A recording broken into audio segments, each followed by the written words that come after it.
雲南羅平位於中國雲南省東部，地處滇桂黔三省區交界，係雲南嘅東大門。呢度以壯觀嘅油菜花海聞名，被譽為世界最大嘅天然花園。九龍瀑布群位於雲南羅平，被譽為中國最靚6大瀑布之一。約4公里嘅河道上，10級瀑布層層相搭，氣勢壯觀。其中最大嘅神龍瀑落差高達56米，寬逾8米，水聲如雷，水霧彌漫，壯觀無比。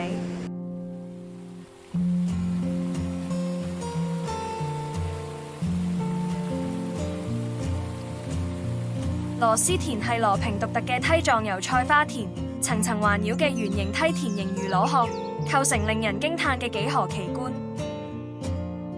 每年2到3月，呢度就化身成一片波瀾壯闊嘅金色海洋。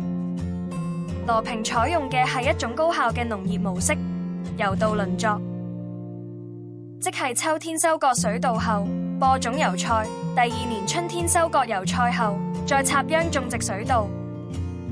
咁樣不僅充分利用咗土地，油菜嘅花同根莖仲能肥沃土壤，實現咗生態循環。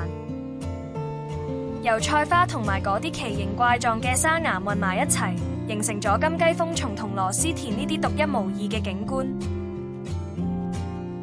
朝早霧未散嗰陣，日光穿過雲層照落花田度，真係靚到好似幅畫咁，唔怪之得咁多龍友專登去打卡啦。金雞蜂叢嘅觀景台係拍攝日出同花海嘅最佳地點。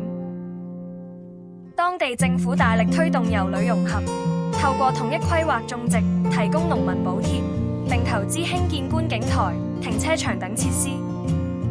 同時，每年舉辦盛大嘅國際油菜花文化旅遊節進行全球宣傳，成功將羅平油菜花打造成知名品牌。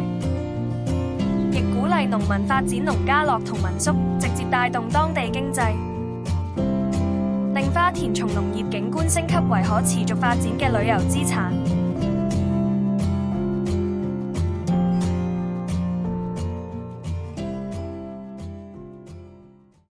鍾意我哋嘅頻道，請按 Like 同 Subscribe，多謝。